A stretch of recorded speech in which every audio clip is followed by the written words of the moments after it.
Well, good morning, everyone. Good morning, everyone. Thank you. I hope you're doing well. This is our second session of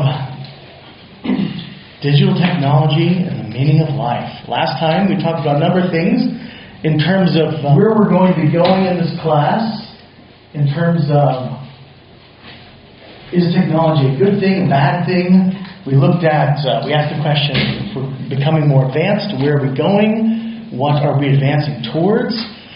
Today we're going to continue that exploration and think about some specific aspects of how technology shapes us.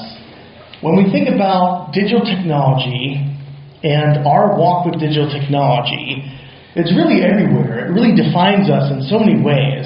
More than any other technology, you could say, we are immersed in digital technology.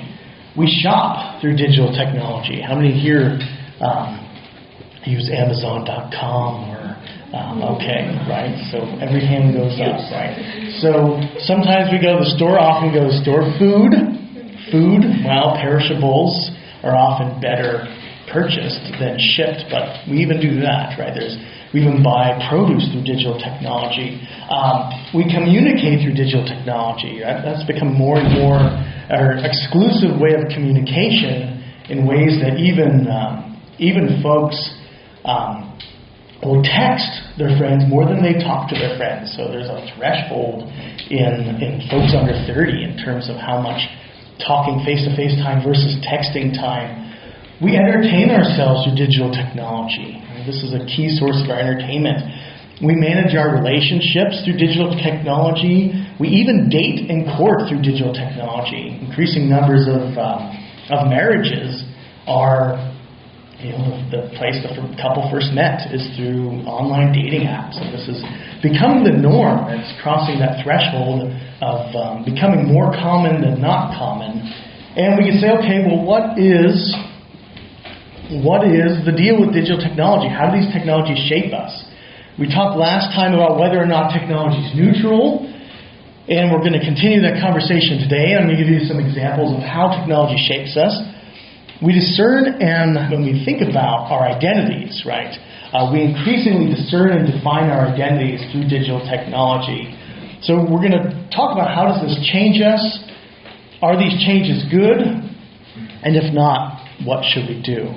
Right? And to try to get to the core of these questions, what should we do in the midst of these changes? And today I'm hoping some folks will talk. I'm glad Corey is here, and Anne and Rochelle, because I know they all have stories that they're going to want to share in the question and answer section. So yes, because I know your stories, and I'm hoping you'll share them.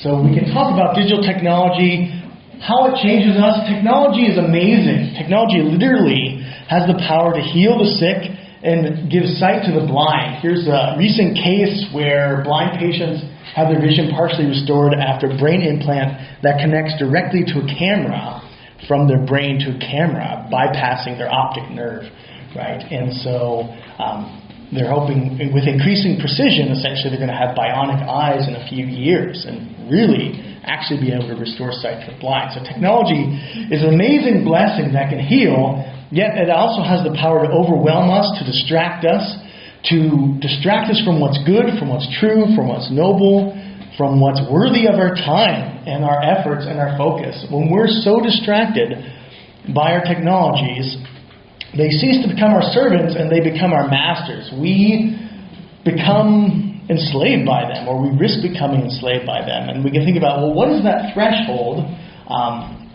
by which that happens? Last time we talked about how technology is not neutral in the sense of its design, right? We're not talking about moral neutrality per se, but it certainly shades into that. If you think about the phrase, guns don't kill people, people kill people, right? That's a technology is neutral argument. And then there's technological determinists who say, well, technology forces itself on us and we have no choice. Well, that's not quite true either. I think the most reasonable position is something middle of the line. Well, guns are designed to kill people, but it's true, people make the decisions to use them in that way. So they're not neutral in terms of their design. A theorist of technology, philosopher of technology, known as the father of media studies and communication studies, Marshall McLuhan, says, "We shape our tools and thereafter our tools shape us." And when we think about this, we should approach technology kind of like we would approach a yellow light on a traffic signal. That's an example from this book by Arthur Boers, who talks about living in the focus, kind of what do we do as Christians in an age of distraction. And he says, when we see technology, we shouldn't treat it like a green light. Go ahead. Go for it. You're fine. It's safe. We shouldn't treat it like a red light in terms of, okay, we need to stop. No more new technologies in our life. But we should be cautious. We should require discernment on how to proceed and ask, well, what's the technology intended to do to us? When we introduce a technology into our lives, we should ask, what is its intention? What does it want to do to me? How is it intending to change me? But then there's a deeper question, which is the most difficult question, I think, and we talked about a little bit last time, which is, well, what about the unintended consequences? And how do we discern those? Often we have no clue what the unintended consequences are because they're not, people try to think of these. These are bioethicists. When we introduce new biotechnology, ethicists try to think, well, what are the consequences for rich and poor? What are the consequences for changing our genome? Things like that. And so we can think about this, we can discern this, and we can use some simple examples to think about this that would seem to be neutral. We can take the pen versus the keyboard, right? The keyboard was seen as the solution to education. You introduce computers and keyboards. If everyone has their own laptop, they could take notes so much more quickly, get more things down, learn better, have better memory retention. And this was the theory behind laptops in schools. And but now we can say, well, what is the hope, right? Does verbatim recording, which laptops do achieve, you can take notes faster and get more of the information down, does that actually lead to deeper learning? And over the last decade, there's been a ton of studies on this. And all of them point to the same conclusion that taking notes with pen, right, old-fashioned pen and paper notes leads to more retention, deeper learning in every scenario. Even if you study your laptop notes more, pen still leads to deeper learning. And so the reason why is to try to summarize some of this research, and this is a quote from this article, this research here published in APS. The pen is mightier than the keyboard. Advantages of longhand over laptop note-taking. Taking notes by hand requires different types of cognitive processing, and taking notes on a laptop. And these different processes have consequences for learning. Taking notes by hand forces the brain to engage in some heavy mental lifting, and these efforts foster comprehension and retention. The point is, you have to categorize things when you hear them in note-taking and prioritize them. And your brain is internalizing concepts because you can't write them fast enough. Right? Because you can't write them fast enough, you're actually learning them as you hear them in order to get them down. So there's an initial processing that happens because it's slow. Right? And so we can look at these studies and we can say, well, this was an unintended consequence. No one thought that this was going to be something that wouldn't facilitate learning. Right, and so we can think about this in an educational context. We can think about this when we're taking notes. What's the best? What do you want? What's your goal? Right? The big question behind technology is, what is the goal you want to achieve with it? If it's deep learning, or if it's I want all the information down and I'm not concerned with learning it. I just dictation. I want an absolute record of what's going on versus I want to remember this stuff and learn it. We can look at another example that we would think from all appearances would be completely neutral, which is reading on paper versus reading on screens. And this is another interesting one. When I looked into studies of this, I was kind of surprised that there were a number of studies on this. This is from a Scientific American article I'm going to quote from that's summarizing a bit of this research. And we could say, okay, well, what's the science of paper versus screens? And a number of these studies talk about how our brains actually respond differently to paper than screens. What's interesting is we even approach paper more seriously than screens. Whether that will always be the case or not is yet to be determined. But people, when they approach something in paper, it seems to mean to them it's more serious than if it's on a screen, which is an interesting beginning.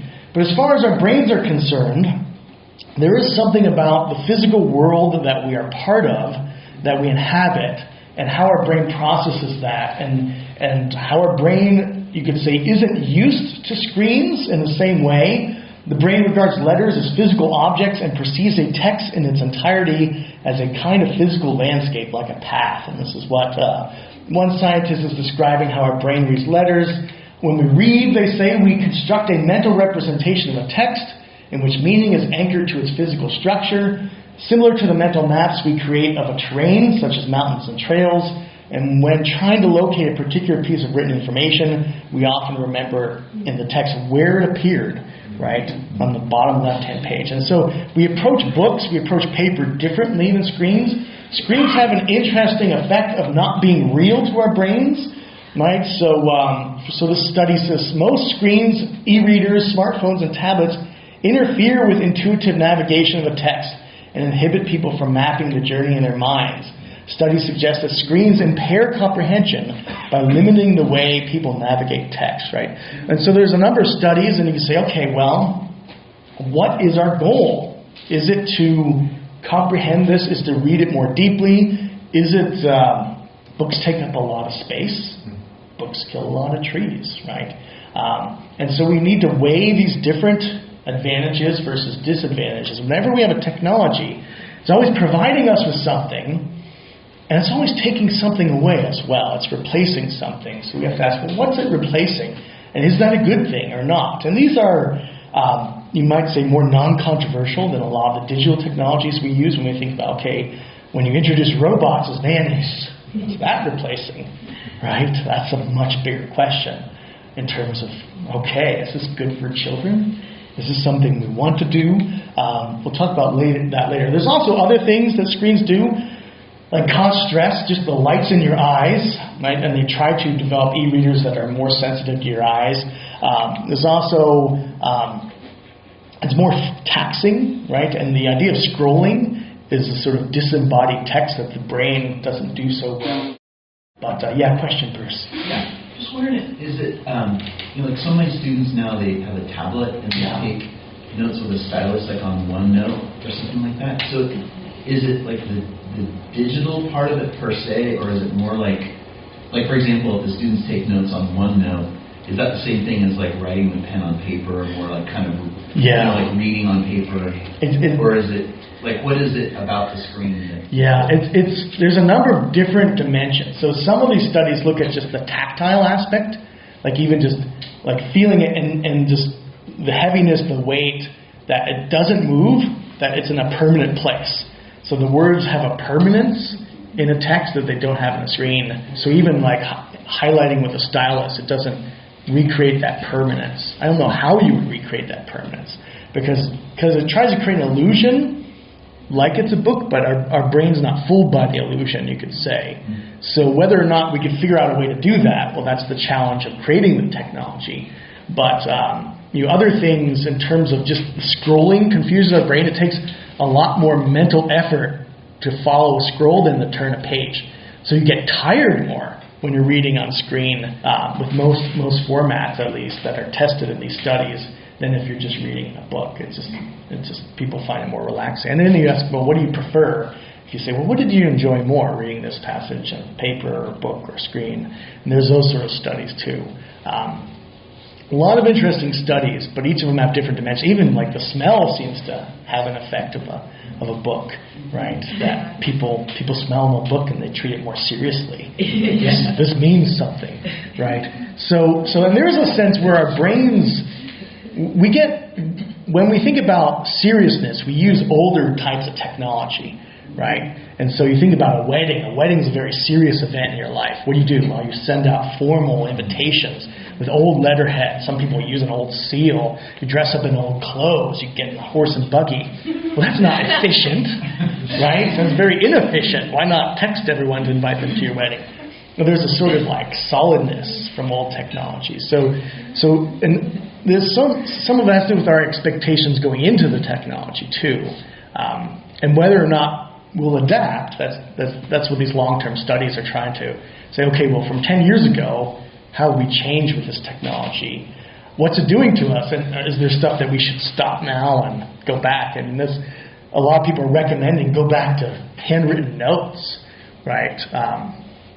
Because you learn better, right? And so that's the sort of questions you ask in an educational context or other contexts. Yeah, Rich. So let's crank back to Socrates. Yes. So writing, as compared to memorization, where you had to engage thoroughly to memorize, writing was more ephemeral in some sense, less engaging. Yes. Than the and that was Socrates' point. Yes. Right. That he called it wisdom. Yeah. Whatever it is that you had to do when you had to learn it from morality, right? So the corresponding thing could be said about the shift that we're making. Absolutely. Yeah, because you think of what you get, right? We get endless amounts of materials to read for nothing, right? Or theoretically for nothing. I mean, they always find a way to charge us to read these things. But in an ideal situation, it could be for free. I guess it depends on who's ideal. But anyhow, right? So and it's very space efficient. So you can think about, well, how do we get the best out of both worlds? Because there is a sense of there is an important part of memorization. We still test people rather than say, okay, you can just use the internet for your test, or we have a technology, and but we're even moving more into that, right? You think about mathematics, calculators. Right, are used during tests, but then you can say, well, you could do it in more advanced mathematics in that way. And there's debates about this sort of thing. How do we get the best of the old world and the new technologies? But that's the tension, right? It's the exact same thing as the time of Socrates. We wouldn't know he said that if it wasn't for that technology. So there's an irony there. Plato writing down that argument, and he knows the irony. Socrates loved irony. So you can think about, okay, well, there's ironies, and then to walk wisely, right? The point is not to be technophobes, but to walk wisely in this digital age. So we think about some examples about how technology opens up doors and closes other doors, and unintentional consequences, what it does and undoes. Think about mass transit technology, starting with boats, right? Boats go back to Neanderthals, right? Neanderthals were the first to navigate and use the stars actually in navigation. And then trains, cars, planes, makes it easier for people to move away from where they're born, or from their families, from their home, and go someplace else, right? And you think about planes. Well, you could go to school in Europe, you can go to school in China, you can go to school anywhere you want. Move away from your family, and you could go back to visit them. And then this creates the need for communication. So someone moves away, well, you need some way to contact them. So you have letters, and letters are very ancient technology. But then telegraph makes it easier to communicate with people. So you have the train, and then you have the telegraph. So people move away, you can still talk to them. You have planes, but then you have phones, you have email, texting, Skype. But what's interesting is these technologies in turn make it easier for people to move away, right? You think, okay, well, I'm going to go away to this college because I can always Skype with my family. Whereas maybe in the past someone might not have made that decision if there wasn't the communication technologies that opened that door in a sort of emotional space, right? It just makes it easier to move away because you think, I'm going to miss my family, but there's always Skype, so there's always that option. And so that's an unintended consequence, you might say, which makes more people move away, or allows that to be more of a realistic option. So we can think about how technology changes us. We can think about how technologies actively shape our experiences, how they actively shape our practices. We can think about cell phones, right? Cell phones don't simply create connections between users and the environment, but they actively constitute them. Right? They're not just neutral intermediaries in the sense that they don't add something else. They don't shape us in a different way. right? They really shape how humans really experience each other in profound ways. And we can think of some examples of how this happens, right? There's a sense where cell phones make us real to each other in different ways or unreal in different ways. There's a dramatic case you can think of. I don't know if anyone that remember Michelle Carter and Conrad Roy, but it's a case where a young woman who had a exclusively texting relationship with a young man. They were both in high school when it started, right? She was 17, he was 18, I think, when the tragedy happened. But what's interesting is she never really. He struggled with depression, and she thought it would be like really, there's that point where she just thought. She became obsessed with this idea of drawing this attention as sort of this fatal Romeo and Juliet love thing, and convinced him via text to kill himself, right? To go through with the suicidal thoughts, and told him actually to get back in the car with the carbon monoxide, and said, you're gonna make me look like a fool, and make sure you tag me in your final post. And then instantly she's on Facebook, like in moments after his death, right? And psychologists looked at this and they said it's because he wasn't real.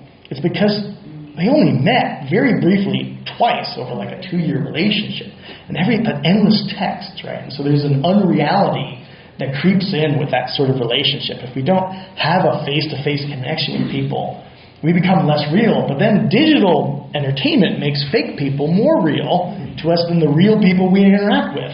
So we sort of have shadows on both ends. We have real people who are just texts, and we have fake people who seem more real to us because they emotionally engage us. You watch a video and you're crying for someone who's fake, who died on a show, right? But we don't cry that much for real people when tragedy happens. So there's a strange dilemma we're caught in the middle of, but it constitutes our experiences of each other. Here's a short video. It's funny, all videos seem to be no video's ever over 2 minutes, interestingly enough. I just it's like 10 videos that are all 2 minutes and 9 seconds, and I wonder, is that the maximal attention span? This is actually shorter than that.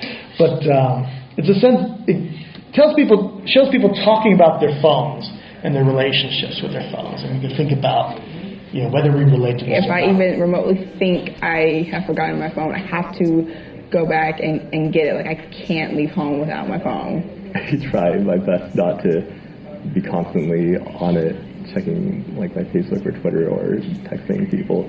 Well, texting is my default because, especially with people my own age, because that's all we do is text. Like, when we're in groups, standing around, it's always texting all the time. So for me, when I think about I need to communicate with somebody, my first option is texting. Well, the quality of communication is always just distilled down into the simplest form. You like something, but then that doesn't really say much. It's just a little icon of your little profile that says you like something.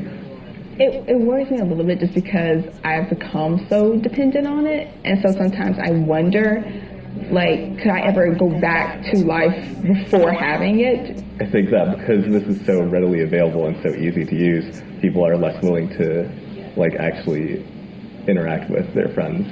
Where we kind of let ourselves down is we don't keep up or put as much effort into the face-to-face communication. So I think that's a conscious effort that most people my age are not making, and I do see the effects of that.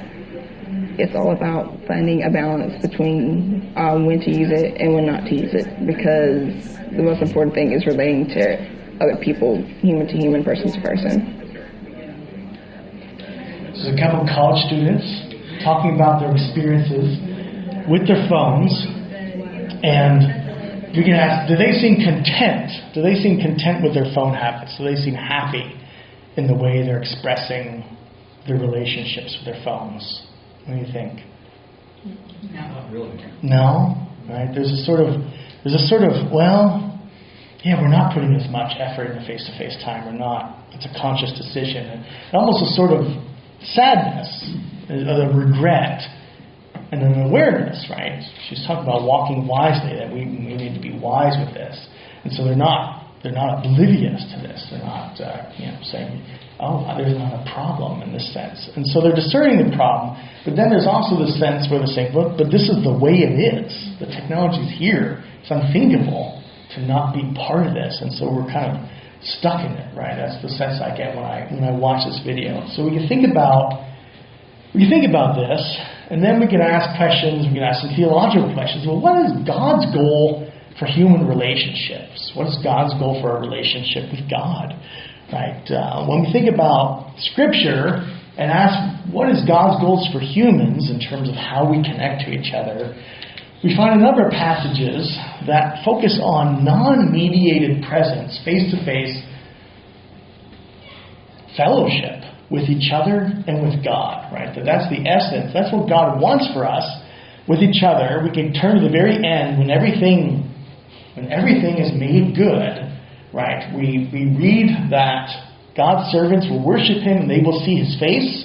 Their name will be on their foreheads. The reference there is to Aaron, with the high priest had God's name on his forehead, on a crown, on his turban, as he would go into the Holy of Holies. And this idea of seeing God face to face, of being face to face with God, is something that's the holiest moment. It happens once a year in the Jewish calendar, and the high priest is the only one that goes in there. And this is everyone, all of God's servants, will have this face-to-face relationship with God. Exodus talks about Moses, that God talked to Moses like a friend, face-to-face. And so you find this phrase, face-to-face, all over the place. 1 Corinthians 12:13 talks about, now we see dimly in a mirror, and then we shall see face-to-face, right? And it will be fully known as that sense. And so the focus here is immediate, right, non-mediated interaction, face-to-face interaction with God, with each other, is the goal. And we could say, okay, well, why is this the goal? Maybe there's a wisdom in this, right? And the more we look into what happens when we don't have face-to-face interaction, we can see the wisdom of this non-mediated communication. One book that I read preparing for this is called Alone Together by Sherry Turkle.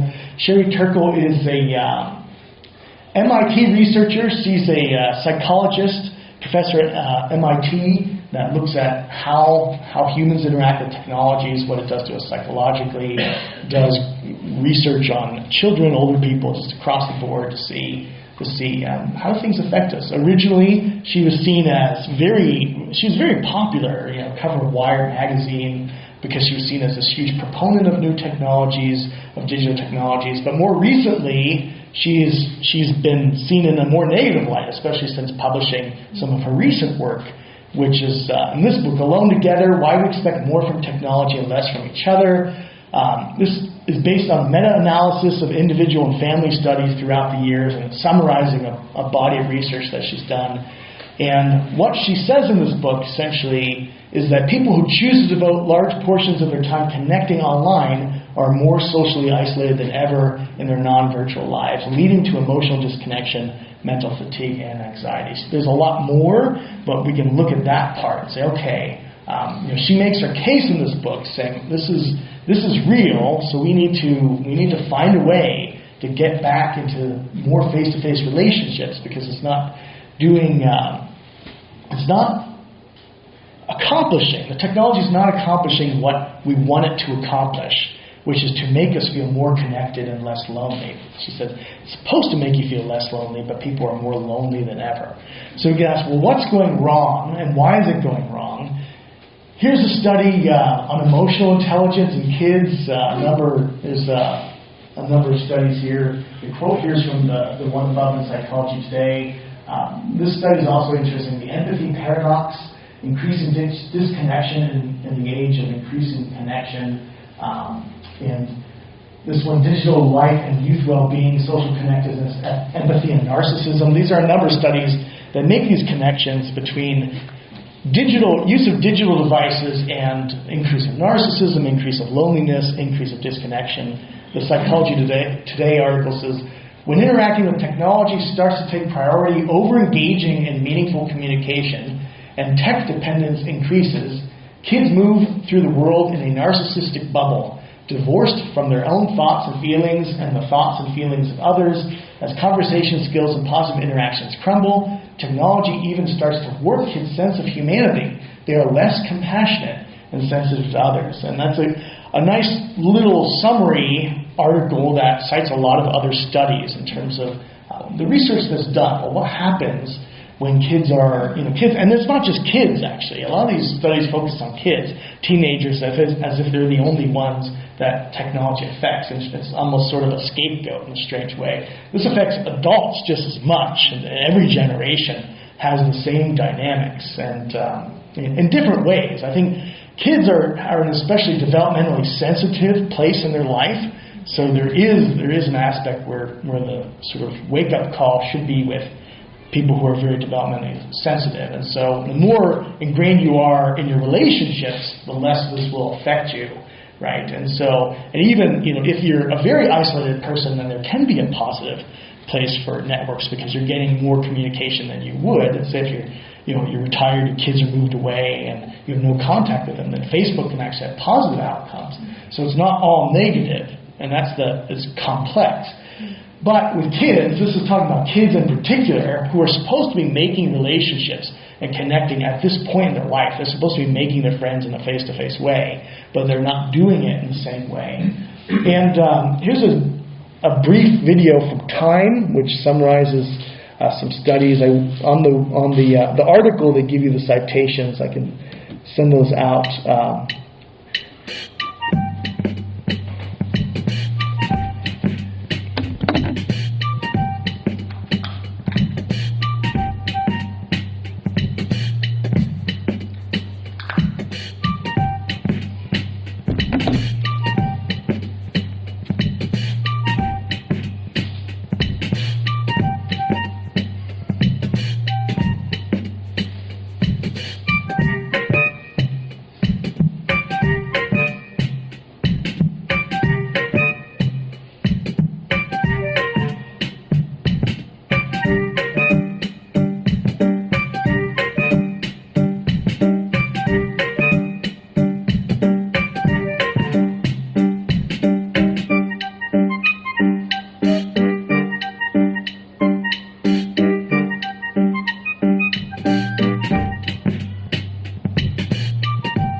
So here's a video that is encouraging people to take time away from social media, right?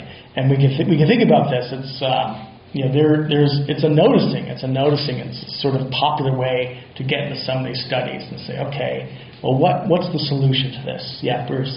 Yeah, what this reminds me of a little bit is the technology that came to the food industry starting in about the 1950s to like the 1980s, where all of a sudden technology was able to produce this processed food that we thought, things like Twinkies and Ho-Hos. The fast food comparison. In the 70s, it's like all these kids were getting Twinkies and Ho-Hos in their lunch, right? Yeah. And it's like technology allowed that to happen, but then it's like society had to make, even though that was possible, it's like society had to make this conscious choice to eat healthy, and then in about the 70s, society had to start making this conscious choice to exercise. Yeah. Whereas like in the 1930s, people didn't really do that. People started jogging and running, but it was just this kind of realization that technology can allow us to go here, but we have to make a conscious choice not to do that because it's bad for us. Yes.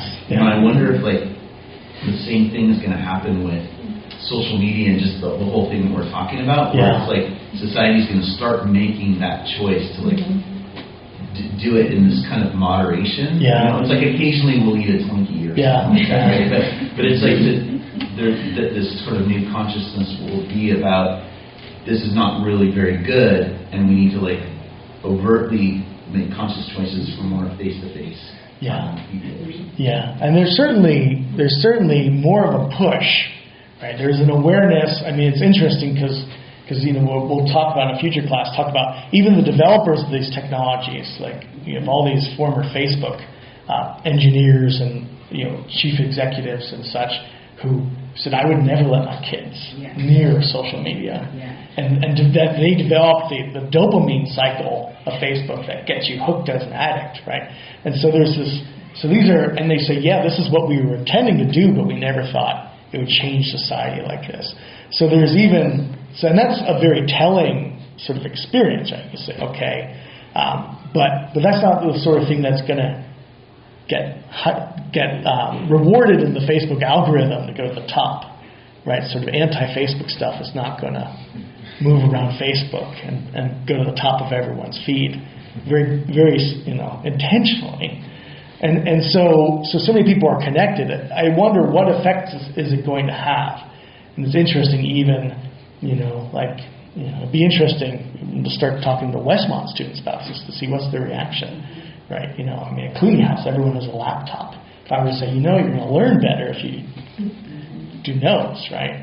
At USF, it's a rule. My philosophy department, no laptops. You got to do pens and paper. I show them a picture of what it looks like. This is what it looks like. They're like, what? Right? But that's, in that context, you could force people. Well, people do it voluntarily to make those choices. That's what we're trying to achieve here is awareness, right? Yeah, Kathy. Is that just in your class, or? Thankfully, it's the whole department. If it was, if it wasn't, I would have it in my class. Yeah. The whole university, or just your? Just the philosophy department that I know of. Yeah.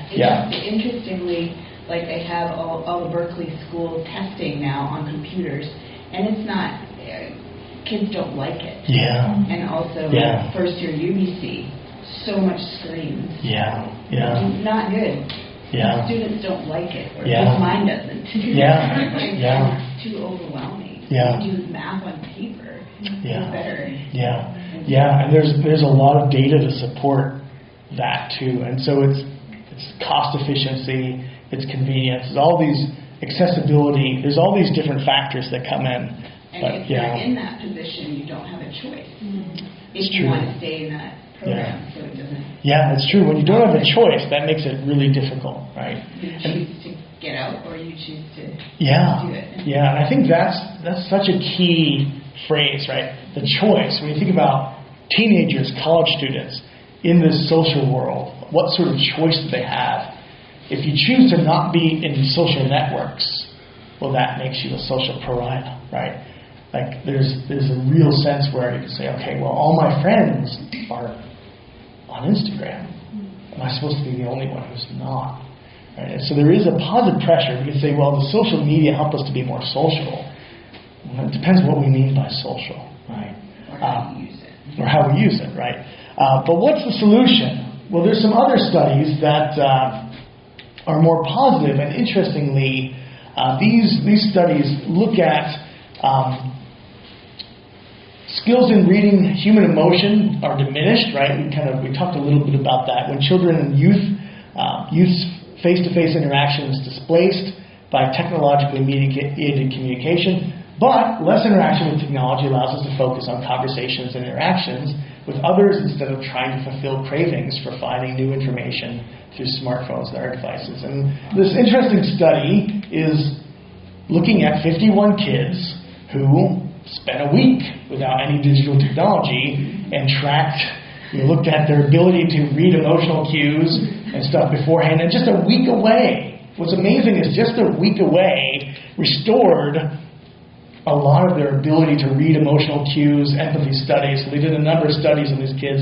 The control group, they did nothing, right? The control group was allowed to have their stuff. I think they still spend a week away at camp, but they were allowed to have their devices. But the group without their devices, after time away from digital technology, the children were better able to read facial expressions, identify the emotions of actors and videos they were shown, compared with the control group of kids who didn't attend the camp. And there was another one where, okay, you sent 2 kids to camp. Is the camp that matters? Where's the phones? And so, it seems to be the phones that's the big thing, the digital devices.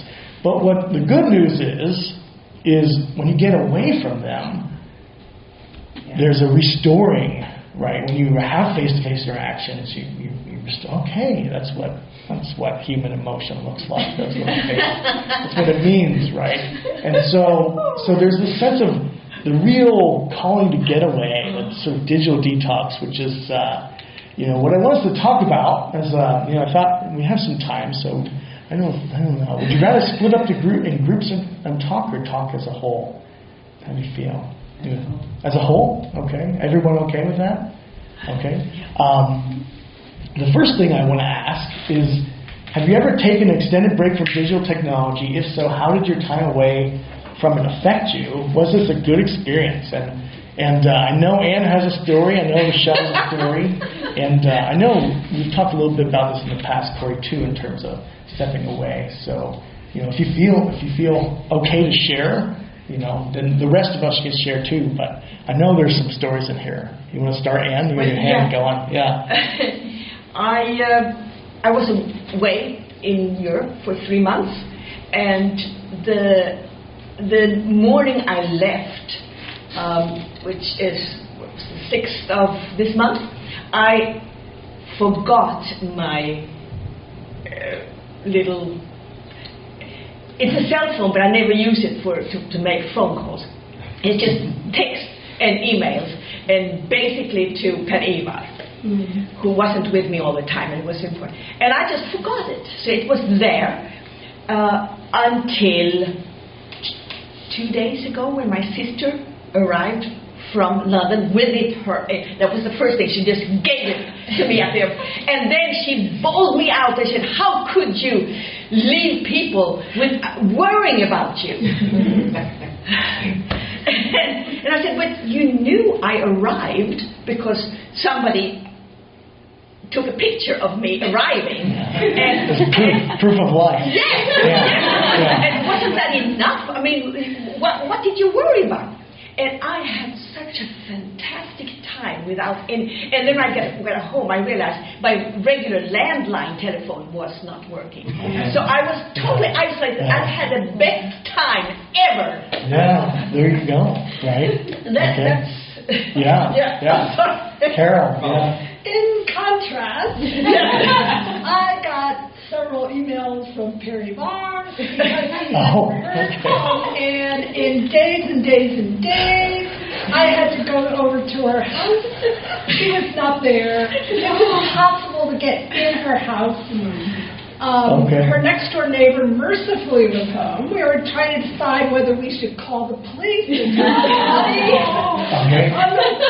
Okay, so it shows it's not so easy to get away, right? Right? I mean, that's because there's expectations. There's expectations. Yeah, this is good. This is a good dialogue. Would you share, Rochelle? Sure, yeah, I'll share. I'll just stand. So I took a trip over to Mendocino a few weeks ago, and there's a lot of you probably know it's called a Overwhelm. And I had gone the year before with my sister, and I wanted to go again because there's no Wi-Fi there and there's no cell signal, and I just felt like I really needed the time away from that ability to connect digitally. And so while I was there for like 4 days, and I just shut my phone off, and I just felt like more rested than I have in a long time. I mean, here.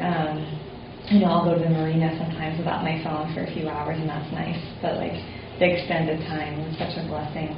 And I also, it was a hard time for me. My grandma was actually dying, and so I was not sure I was going to go because I was like, if I can't contact my family, then I won't know. But I still felt the sense like I really needed to get away. And even while I was there, I was like, I feel like I should go into town and check my phone, but I sensed God just being like, trust her life to me, to me. And so, I that was a hard thing, but I felt like it was a chance that I could just like hear from God easier, and just got to spend time slowing down, and so it's hard. It's hard for me to do that here, but I think God showed me that it's really good for me, and I want to try to do that more. So. Yeah, thank you. Thank you.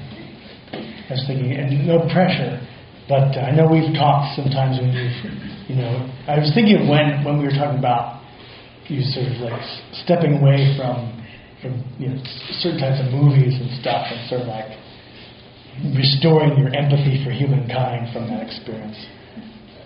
Sure. Well, I'm not exactly sure where to start or what even to share, but I don't have any social media accounts. I'm a programmer, and so I already spend a lot of time in front of the screen, and so just generally I try to mediate my time when I'm not actually at work, because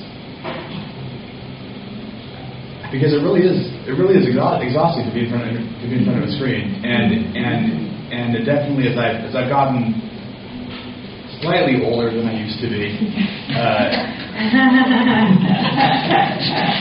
Sometimes my eyes hurt at the end of the day or whatever, and so I try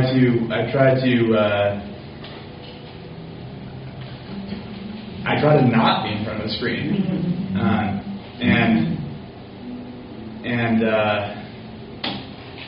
well, I think a lot of other small things too. Like,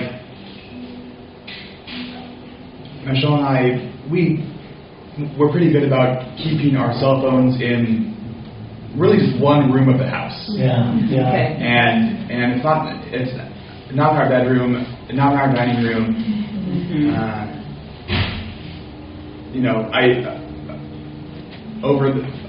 Over the years, I've tried to break that cycle of like when I hear a text ding on my phone, I just kind of stubbornly refuse to respond immediately. And I've gotten so used to that now I just sometimes accidentally go a couple of days without actually responding to a text message, which is great, and I get a little bit of satisfaction out of like whoever the other person might be. I'm kind of training them to not expect it. It's not like Pavlov's dog. Salivate when you hear the bell. And also, This is going to come off a little bit as a dismissive, and I don't think I entirely mean it that way. But the video of the college kids not being able to leave their cell phone, how about you just leave your cell phone at home? And right? That's really not, and it really shouldn't be a mind-blowing idea.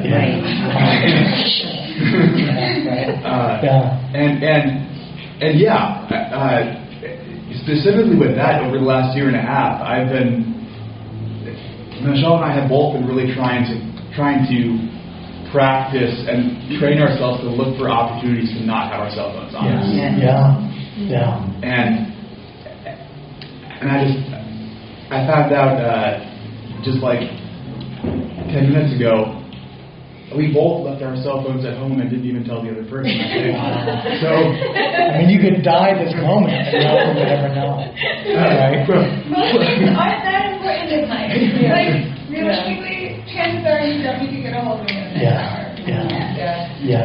And that's right. It's trying to force that freedom, making a conscious decision, but it's not easy. Even a suggestion, right? Suggesting this to, I think of conversations I've had with a couple college students and a couple other folks, in a certain age range, and this idea, I suggested taking a walk in Tilden to someone without their phone. They're very anxious even about the idea. Well, what if something happens? What if I get lost? What if it's like there's trails or more? It's Tilden. You just keep walking. You better get to the city. You're not gonna walk through Orinda and end up in, Donner Pass or something. Bruce. Thank you, Corey. Thank you.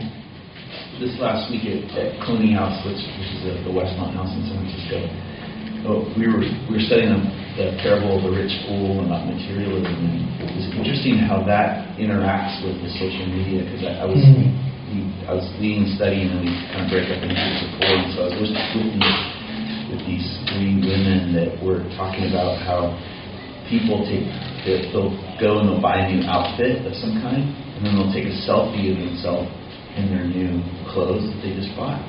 And it was really sad. They were saying it's terrible. Like if you post something with yourself in the same outfit, like a few times in a row, it's like committing social suicide. Yeah, wow. And I couldn't believe it. Yeah. And I said, well, why don't you just opt out of that? And he said, well, but all my friends, I'd just be completely isolated from all my friends. And so I was just kind of responding maybe to what Corey's saying about, why don't you just leave your thing. Yeah. I think you can, but I think it also, especially for the, I'd say for the age 15 to 21 age group, it's really, really hard. Yeah, it's an act of courage and defiance. Against your peer group, which is it's almost unheard of. I mean, I won't say it never happens, but 1 out of 1,000 kids is probably has this sort of inner fortitude to make that kind of decision. So it's tough. I mean, once everybody's on that bandwagon, it's really hard for it to be. I think it's trying to wake folks up to, or it's just accomplishing what you want. It's right. There's already an acknowledgement. This is not my ideal life, but how to give people the strength to say, okay, I'm gonna go cold turkey, right? And this is what we're talking about. Kathy. I think we actually like it. And we have various limits at home, but also, Sarah would go to Anvil Camp. Favorite week of the year, no phone. Guatemala, no phone. Sarah and her little gang talking, and several of them had no phones. Best time, the other one said, I wish they'd taken them away. So they do have that. And the youth group you guys put them in the basket. If you don't have them at the dinner table, it's as they get used to it, they like it. And so helping them with opportunities like that is great. Absolutely. And you mentioned some great baby steps, right? Later on we'll talk about having, quote unquote, what people often call sacred times. Whether we're going to use that phrase or not, but just times without the phones, right? Some people, when Leanne will talk about that, the book that she's going to talk about, his family riding in the car together is a time without your phone, or other face-to-face times. And so you create times. This is the rule, and then you get more out of those times. And so it's not so much cold turkey as bits and pieces, times you can look forward to, and then that gives strength for other decisions, right? Well, maybe I do have the strength to go without my phone in a deeper way. Thank you, Kathy. Thank you. Michelle. I'm just thinking too that, I think it's also a sense of control that we lose when we don't have our phones. So that's, kind of what I realized when I was away. It's even if I can't, I feel like I'm losing a sense of control that I can't connect with people, but it's also a good loss. I can't change things anyways. And then to what you were saying, Kathy, I think there was a student on the Guatemala team this year, not from Berkeley Cub, but the other church, and he was telling me that he went to a camp in middle school, and they didn't have phones. But then the same camp for high schoolers, they allowed them, and he didn't like it as much. He said the games they had to play, they had to use their phone, and he was it wasn't good, So it's same what you were saying, Kathy. Thank you. So we can think about, this is a question we'll keep returning to in terms of what can we do, how can we make this a reality in our own community. So this is a core, and everyone going to this class gets a little piece of this, and we create a core of information and wisdom that hopefully we can bring challenge, we can make it more of an issue, because even in our own community, this is not, this is an issue in terms of, when's phone use appropriate, when's it not appropriate, and in conversations, you go to a potluck, and I've been at tables in this church with 3 people across from me in a potluck on their phone. I think, that's phubbing, and we talked about it. But they weren't part of the conversation. So it's how to have this conversation in a way that's not preachy or judgmental, but but gracious, with sympathy. I think maybe from what we're talking, I think I know the answer to this question. Do you think face-to-face interactions facilitate better relationships? Would anyone argue that they don't? Maybe is a way to ask that question. Yeah. The only sort of like counter argument. Yeah. I mean, yes, okay, but the one thing I think technology does, like social media does, is it takes people with similar interests that are located spatially a long way from each other, and who are otherwise often very different from each other. And I'm part of this sort of larger group of development economists that sort of follow each other on Twitter. Twitter's really the only social media I use. It's pretty cool to sort of hear about what these people are doing and keep up with like research that's happening. And that's really impossible, I think, for those face-to-face relationships to happen except at conferences. But actually, the best thing is the complementarity between, you see people at a conference like once every 3 years or something, and so you do meet, so there's a face, but then you follow each other on Twitter. But I don't think it's good to do it too much, like be obsessed by it. But I would say, like, in these special contexts, I think it's, I won't say better, but it's good if you don't overdo it. Okay. So there is a value to it, right? You think about that connecting with people with interests that you wouldn't connect with otherwise, and that could be good or bad, right? If you have a radical view, you want to overthrow the government or something, you can connect with people with that view too. So that's in a certain context, I would say it actually does. I mean, sort of my metric is human flourishing. Right? So I would say that kind of social media interaction, where you're exposing other people to truth, like, hey, here's a new paper about this study shows this, right? I would say that promotes human flourishing. Certainly. But it's got to be like within boundaries. So within boundaries, right? Good. I'm going to go with Michelle and Kathy. Okay. Michelle, you're the hand. A lot of times I see people using non-face-to-face relationships, not like instead of a face-to-face, but like as opposed to nothing. Like my parents FaceTime with their grandchild. They're not going to fly down to San Diego every week to see their grandchild, but like that facilitates the relationship. Like I Facebook with college friends who realistically, I'm never going to call them because that was 10 years ago and we've moved on. But I'll interact with them. So it's like, if you see it not as I'm not going to Facebook with Corey because that would be substituting a face-to-face for a digital. But if it's a digital versus nothing, I think that's much better. Good. And you can think about what's the balance, right? What's the balance of face-to-face? If you replace all your face-to-face with digital, then we're moving away from, you might say, the ideal. But then if it's that or nothing, with people you already care about that you're separated from, then that's good. Right? That brings there's a goodness in there. Rich. So I have an interesting thing. So I keep a number of extreme right-wing people who I have some other contact with, or have in the past had some other contact in my Facebook feed, just to keep tabs on, I don't react to anything. Because in case the government collapses, then you have friends to go to. It isn't that so much as sort of keeping myself honest. To understand their logic and their, and this is something that I would never, face-to-face, it would be impossible because you'd immediately get into an argument. But the fact that I can sort of keep tabs on it, say a thing at the right moment that won't hook a big argument, but the idea that the exposure that I get to that of people who think very differently about the world than I do. It keeps you out of the echo chamber. That the sort of interest dynamic can suck you into so much.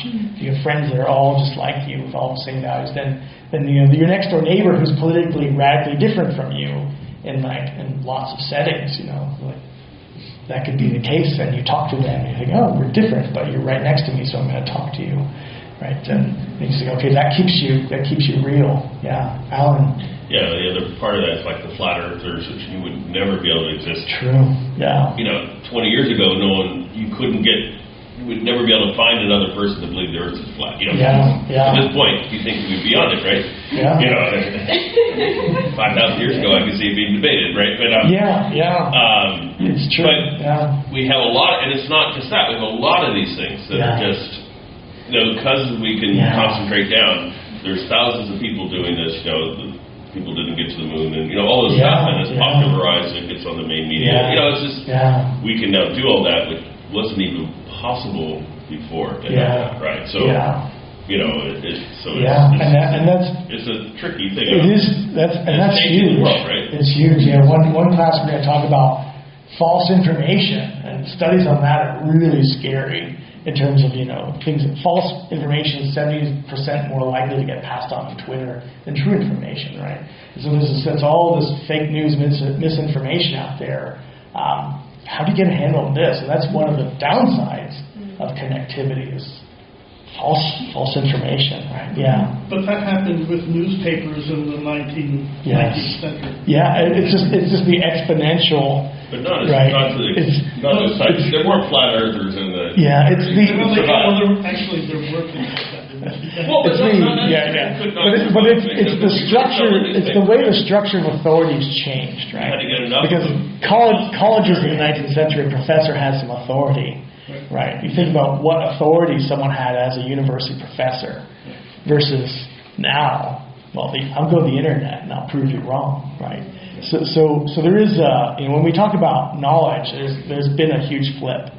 But you yourself talked about the things that we believe that Victorians believed about the Middle Ages, and that was all possible because of writing. Yes, and effective PR. It's true. It's not a new problem. No. It's just the dynamics of it have changed, and so the question is how to respond in our dynamics, right?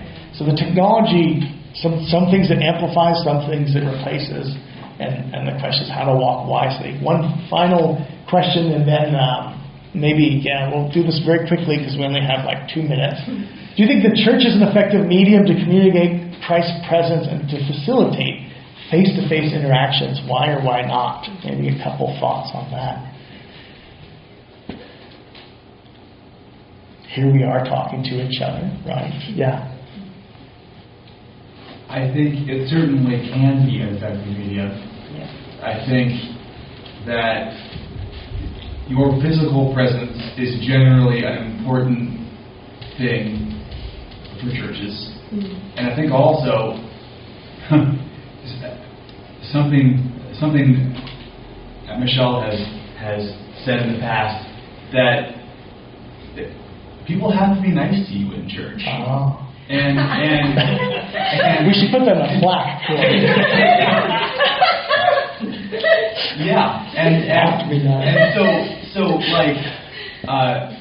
your physical presence in a church versus your physical presence in a BART car. That's true.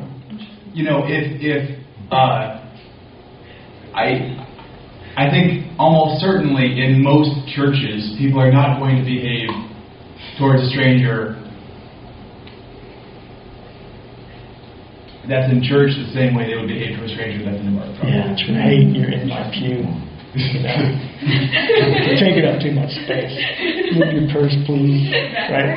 Yeah. But people used to talk at bars.